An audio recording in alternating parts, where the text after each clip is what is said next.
mbido kene na Adaure. Ma ị na-eru ure. Anọkwa ndị na-eru ure na-enwekarị ihe sugar daddy a na-ekwu.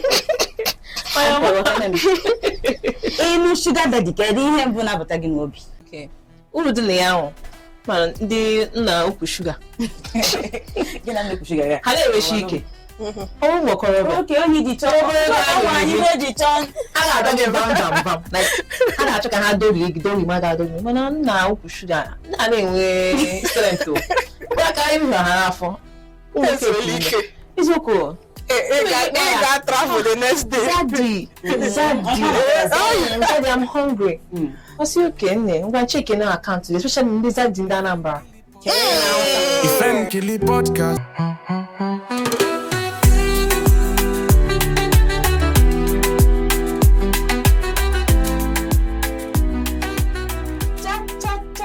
Cha. Igbo kwenu. Ezuno. Ọkwasị na nnụ nwaanyị ndị Igbo anaghị atụ ekene. Makwa mma eziokwu. Okwu eziokwu anyị adọgokwa iwu. Afọ m bụ Odoziakụ Nneọma. Ife ndị mmadụ ji mara m bụ Nadine. Mana ọ na-emara ụmụ ụlọ. Ya ma na afa m bụ Nneọma. Ihe mere iji hụ ọnụ ọchị ji na-agba m maka na taa bụ emume nke mbụ na podcast anyị. Anaghị podcast anyị a ọ na-atọ m berebere. Ọ na-atọ m berebere. Ọ na-atọ m wewe. Ọ na-atọ m berebere maka na o ihe a na-ekili ife ọma, ife dị ọgọ, ife bụ na ọ pụta onu agbajie ụmụ nwoke. Aha podcast anyị a bụ Ife Nkili. A na-akụkwa aka ebe a. Ihe a bụ emume nke mbụ. Emume nke mbụ a anyị nwere ihe dị egwu anyị chọrọ ikwu maka ya. Ihe bụ ihe juru ebe niile n'obodo anyị kịta. Mana tupu m gwa gị ihe anyị ekwu maka ya, nwekwa na Achalugo abụọ nọ m n'akụkụ. Ama m na ifugo fa ọ bara uru, mana afa dabalụ n'ụdịka mmafa malụ. Ụnọ na-afụkwa Achalugo abụọ. Ụmụ nwoke jidekwa n'onwe n'aka.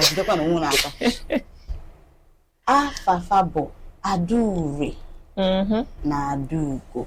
Ọ bụkwa ka mma, mana ka m rapụfa ka ha jiri aka fa kọwaa onye ha bụ. Anyị bido aka nne m Adaure. Aha bụ Adaure. Ada ndị Anambra. Ada na-eru uri. Nke wee hụ gị na black is beautiful. Black is an art. Ị na-aghọta? Ọnwa anya ndị ji podcast a. Ya nụrụkwa masị na ya ji podcast. Ngwanụ Adaugo. Aha m bụ Adaugo. Ile mama ya ị ga ama ihe kwekwa m Adaugo. Ana m afọ ya. Mada ndị ọhụhụ. Ịma ya nakwa ya. A sị ndị ọhụhụ hụrụ ụzọ. Ya mere na podcast a anyị na gị wetara gị ihe ga-eme ka anya gị mepee maka anyị hụrụ ụzọ. Anaghị na-ekwu ka o si kwuo na dịtara podcast. Ọ bụrụ ya. Mana ka njikere isi ị ga-eme ka anyị hụ ụzọ. Ka edukwa ụzọ ka m marakwa. Ihe niile bụ ụzọ a na-ahụ ahụ. Maka na podcast anya anyị na-ekwu ihe niile. Anyị sị na-ekwu ya ka o si kwụrụ. Otu o si kwụrụ ha anyị na-ekwu anyị bịara ikwu. Ọ bụrụ ya. Na mmadụ abụọ anọ n'akụkụ chi ọkọ. Ha chịkwa ọkọ. Na podcast anyị a, ihe anyị na-ege ikwu maka ya taa bụ maka onye ikom ma ọ bụ ndị ikom, ndị okenye ma ọ bụ onye ntorobịa. Maka na ọ bụkwa sọsọ ndị okenye na-abụzikwa ihe anyị chọrọ ikwu maka ya. Ihe anyị chọrọ ikwu maka ya maka ndị ntorobịa ma ọ bụ onye okenye ọbụla na-eme ego. Exactly. Ego eno ka m kwuru ego ọ dị oke mkpa na ihe anyị chọrọ ikwu maka ya. Nke ndị bekee na-akpọ sugar daddy ma ọ bụ sugar mommy. A na-akwụkwọ aka ebe a. Sugar mommy. Ka m bido kene na Adaure. ma ị na-eru ure anọkwa ndị na-eru ure na-enwekarị ihe sugar daddy a na-ekwu ịnụ sugar daddy kedu ihe mbụ na-abata gị n'obi ihe mbụ na-abata m n'obi wo okenye na-eme ego ị chọrọ onye ntorobịa okenye ka ị chọrọ gbara ndị okenye ndị ahụ ndị na-ewepụta n'ego karịa agwa n'oge na enwere ndị ntorobịa Anakwa ndị ntorobịa jikwa ego. aghọtara m ihe na-ekwu mana ịhụ ndị okenye ahụ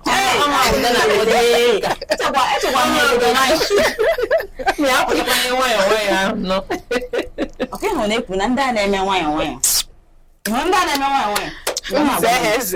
nwayọ somehow ndị ji ego ahụ nke wụ gị na ha mekọta ihe gị ma na uru dị na okenye ji ego ọ bụrụ na ntorobịa Udochi na-ekwu okenye ji ego adịghị anya na-ele gị okay Ịjụọ m m ga-asị gị na ọ bụ onye ọbụla onye nke na-akwapụta ya ka o sie a na-ekwu designers na perfume a na-ekwu na akpa a na-ekwu traveling money na wasi ego mmiri do you get so ọ ha ka anyị na-ele ọ sị gị wuru nwa otorobịa ji ego sị gị bụrụ onye okenye ebe ị na-eme ya ka o sie ebe ị na-agbapụta ya ka o sie ewela sugar daddy agbafe okwu na ha na Adaugo nke amazịkwa m nke ya kazikwa njọ just like m ka Adaugo dịkwa ga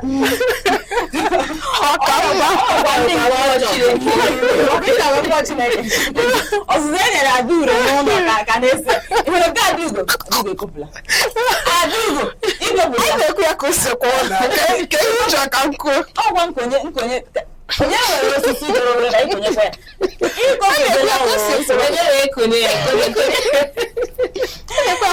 na ha anọ na anyị na-agbapụ ya ka o ịbụ onye okorobịa ma ịbụ onye okenye agadi ihe ha chọrọ bụ ihe na-akpapụta dị ego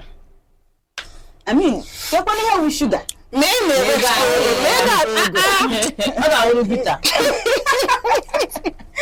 enwere shuga ndị na-atọ ụtọ na ndị nke ahụ ndị na-agbapụ ya ka o sie na-akpọ ha sugar daddy shuga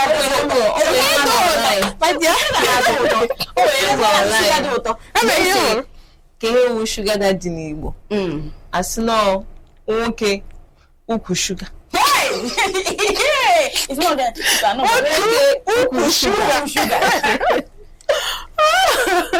mana ị chere na kima anyị kwere ka anyị gakene na sugar daddy na sugar mommy maka na ihe ekwuola okwu sugar daddy a ọ dịzie ka ọsọsọ ihe ọbụla nwere sugar ọsọsọ ụmụ nwoke e nwekwara ụmụ nwaanyị ha na-enwere ụmụ nwaanyị a na-akpọ sugar mommy ihe na-elekọta ụmụ okorobịa a na-achọzikwa sugar mommy ma ndị okenye na-achọzikwa sugar mommy ha chọrọ onye ga-agbapụta ya ị na-anya n'obodo anyị ya hụ na sugar daddy na sugar mommy side chick bụzikwa ihe juru ebe niile mana ka anyị na-ebeka n'anya na o nwekwere n'uru dị na ihe a nke a onye ọbụla chọziri ewu sugar ndị mmadụ achọghị ewu sugar daddy ha chọzikwara ewu side chick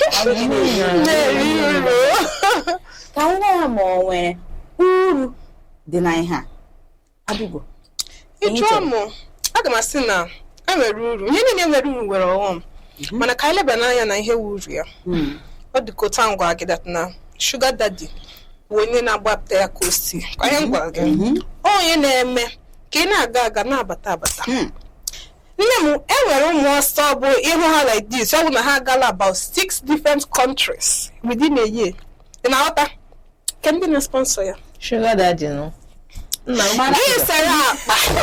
ị na-ese akpa about 10 million naira anyị mana nwere ọrụ ị na-arụ ke ndị na-sponsor ya ọnụ mgbe nna ukwu sugar ịjụọ m ga-asị gị uru ya dịkwa ebe ahụ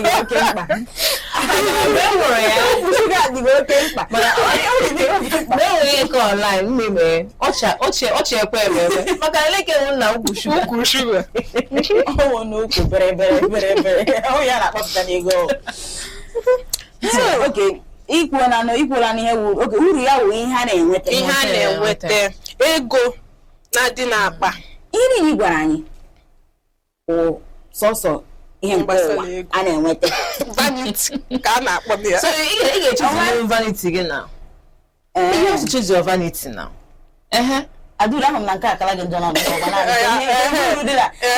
dị na ihe a. Okay. Uru dị na ya ahụ mana ndị nna ukwu shuga. Gị na nna ukwu shuga ya. Ha na-ereshi ike. Ọrụ nwokorobịa. Oke onye dị chọọ. Anyị dị chọọ. A ga-adọ gị bam. A na-achọ ka ha dori ma ga-adori gị. Mana nna ukwu shuga nna na-enwe strength o. Kwa ka anyị hụrụ ha n'afọ. Eziokwu. Ega travel the next day. Daddy, I'm hungry.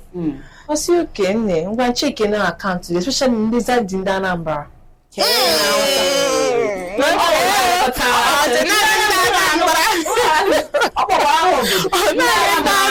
Check it in and out. Exactly. Ima Osaka wadi.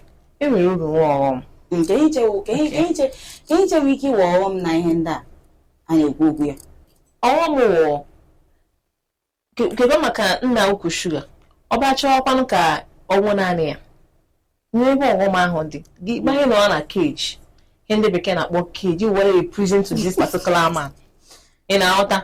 Ọ ga-achọzi ka ọ hụ nwoke ọzọ maka na iwe an investment to him. Ọ ga-asị ọcha ego niile a na-ebisi go n'ọzọ ga-akpọrọ gị agbọghọ ọtụrụ taa. Ọfụnisheri weta ụlọ taa. Haziere nwaanyị ụlọ.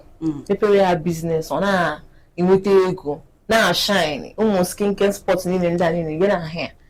Then nwa okorobịa na-asapụbeghị ahụ ọcha.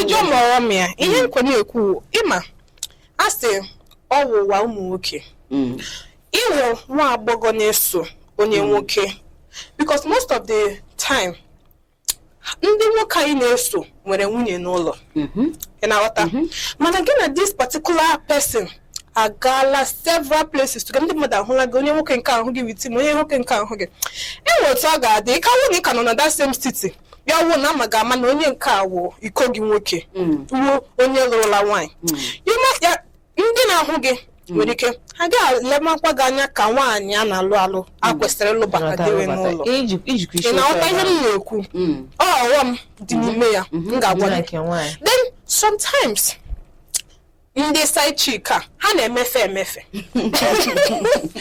ndị side chick na-amaghị na ha wụ side chick ị na-aghọta na-akpazi agwa ka ọha ọwụ madam mgbe madam m jiziri aka ya jee chọwa n'otu people ga-apịatụrụ ya obere na-aghọta ihe na-ekwu o nwere Falcon chọrọ ịkọrọ just this morning abatara m na app a na-akpọ Facebook ma ahụ one story like that ọkwa real life story ka lady if ọ ka na-akpọ the man osno my lover na-aghọta now also dị ebe 35 years above na ụmụ pere ụmụ kirikiri ụmụaka ndị agbawasịchala ya obi n'ọhụụ nka na nwoke jikọ nwaanyị na nwoke ji ego ọ na-eleta ya anya ịma na-elezi anya ama ọ nabata ya si ngwanụ na demasị nke ọlụwanye ya nsogbu adị na dema na-ekwe ya nkwa na ọ ga-alụ ya na ọ ga-ahapụ dị nwunye ya nkwa ụfọdụ ụmụ side chick na ha kachichara ya ụjọ adịghị ha n'anya amaghị na ha wụ side chick ọ dịghị ha nwere nwunye ya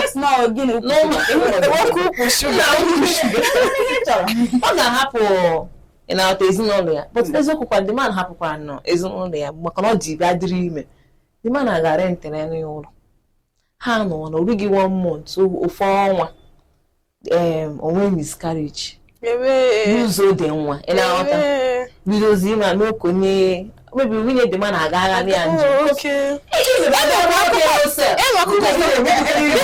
akụkọ ọzọ m nọ enwere ụbọchị m nọ na-agụ ihe na line ma ahụ ka lady na-agwa ọ na-akọrọ anyị na ọ nwere enyi nwoke enyi ya nwoke wụkwa na nwoke lụrụla ya nwaanyị na nwoke nwunye ya nke ọ na-alụ ugbu a bụ the second wife according to onye na-akọrọ anyị akụkọ ahụ so mana nwunye ya nke mbụ otu aka ha si nọrọ the woman na drop mmụọ amaghị ihe gburu ya onye nke ahụ alụbata ya second wife. Now the third person with the side chick sees that na ozi yawa will come the second wife. Ebe the second wife batara achụpụ the first one nke ahụ anwụọ yawa na dị chụpụzi ya. Do you get? Enwere ihe ndị a na-eme maka gị etinye aka na ihe ọ na-ekwesịghị itinye aka. Unu ekwuola maka ọghọm anụla m mana mgbe ugwanụ maka uru ihe a unu emetụghị aka na uru ndị ụmụ nwoke ndị a na-enweta. Ọ bụla sọsọ uru ndị nwa ọ na ụmụ nwoke ndị a na-enweta uru ọtụtụ ofu uru ụmụ nwoke ndị a ha katawa nka ma ụmụ homons ha ndị agbadatawa ha bịa chọwa ụmụ ọnụọgụ ha ga-ewe na-agbanwe ọbara ịma na ya eme ị na-ahụ ụmụ nwoke ndị a na-ekwesị aka nka agbanwe agba ọkwa ndị na ha si na ụfọdụ ụmụ nwoke ndị nwunye ha na-enye ha obi uru ala. Ịma na one of the states that na onye nwoke ọbụla hụrụ ọ sị gị na ya na nwunye ya na-ese okwu nke ọbụla hụrụ ya na nwunye ya na-ese okwu nwunye ya na-enye ya peace of mind nwunye ya na-ekwe ya ọ ga-apụta ya na gị too much ọ na-ajụ ya ebe o si pụta mana gị ọbụla ị ga na-ajụ ya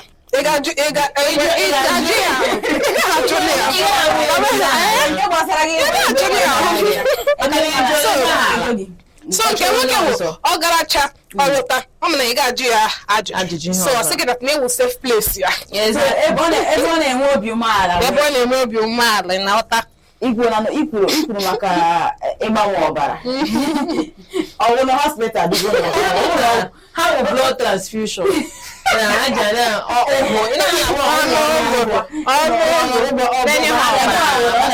obi umeala anya ha ga-agwa gị ọnụ na-echeghị na o nwere ihe a ga na-eme na obodo anyị.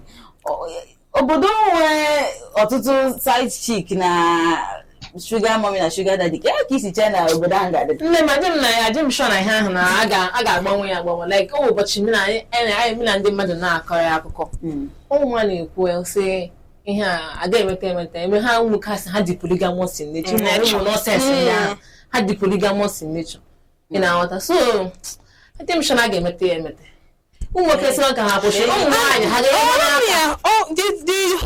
ọghọm ya kwa bụ na abịazi ugbu a ụmụ agbọghọ na-ekwezikwa arụ ọrụ ha na-ekwezikwa amụ nwantị na ọbe ike isi ime ebe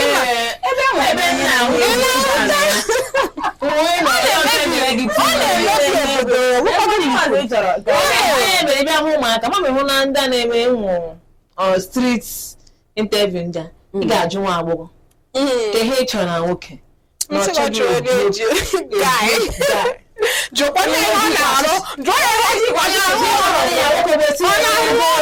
na akaụntụ gị na-anụ nde a na-akpọ ajụkwara ya nne ndị m nwere ọkwa ọ dị ndị nna ukwu shuga na-emebisi ụmụ agbọghọ ndị a ebe nwatakịrị ihe ọ na-arụ naanị na origo ya elu reda ewere ego wesalari mmadụ ha many years ndị nke na-arụkwa n'ọrụ na-arụ ya ime very ka ha na-akpọ ya n'Igbo very diligent ka ife a na-akpọ ya n'Igbo biko niile ewele iwe ụzọ dị mma a na-arụ ya ndị nke a na-emezikwa nwoke njem a na-akpọ ya njem ha lezie gị ha lee gị leda gị anya si na ka ihe iwekwara mana gị ji aka gị take care of you na-agbashi mbọ ike so onye ndị a na-eso nwanne ha ka ma hapụ ya ebe ahụ ọnwụrụ content creator ya sị na very soon ha agaghị ekpere nwere ezi na-ahụta mas na-erishi ha n'otu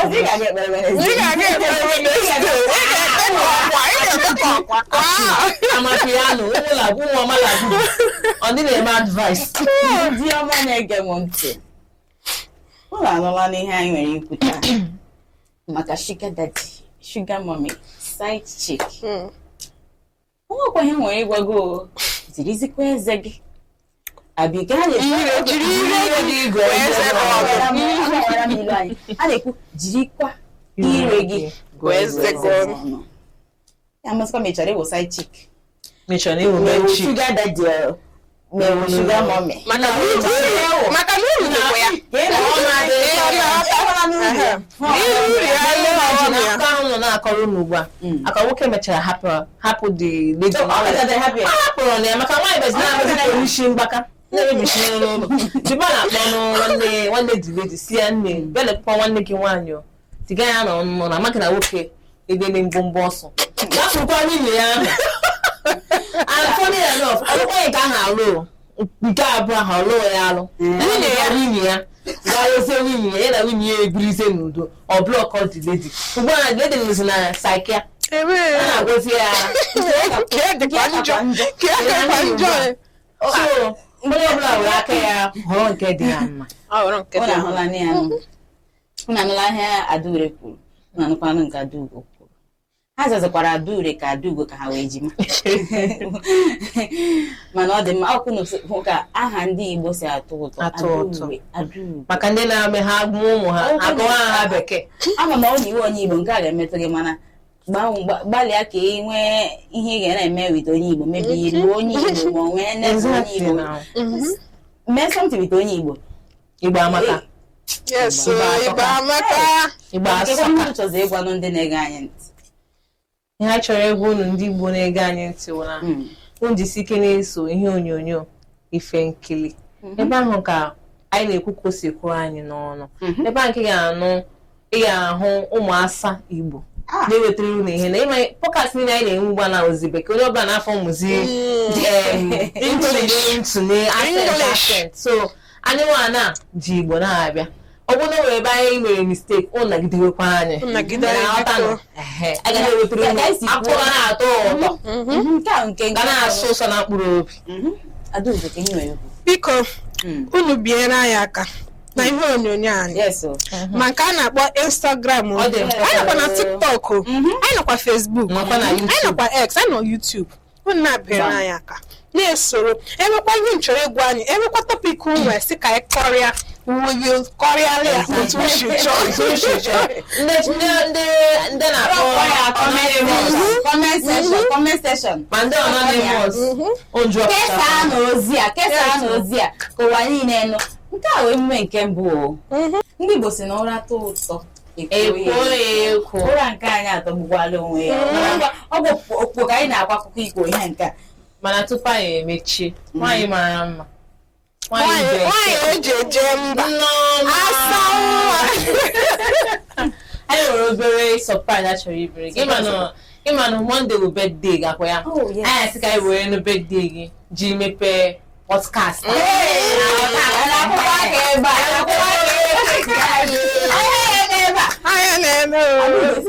birthday to you. Happy birthday to you.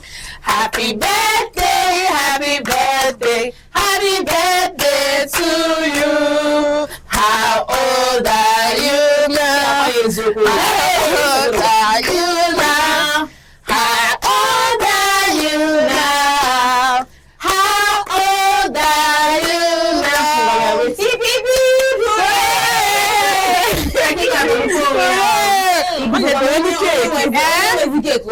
Give cake. Ndị buru egwu si atụrụkwa m anya ife a ịbụ nwaanyị dị mma unu agbani ka daalụ nụrụ nne Chukwu gọzie unu gọzikwa gị otu si merụ m taa agaghị esi na-emere unu mmadụ n'aha Jizọs ebe a ka anyị ga-emechi ya taa ndị niile bụ ndị na-ekiri anyị n'ife nkiri a jidekwa ka iji akwụsịkwana ahụ ga-agwazie ndị ya dum na ife nkiri abatago n'ọgbọ agwara gị na ụra okwukwo ka anyị chọrọ ibidozi kwa ya so soro anyị na soshal midia handụl niile kesasị ozi a gwa ndị enyi gị ndị enyi gị bụ onye ọbụla ha bịa soro anyị na soshal midia ka ịba ife nkiri mgbe ọbụla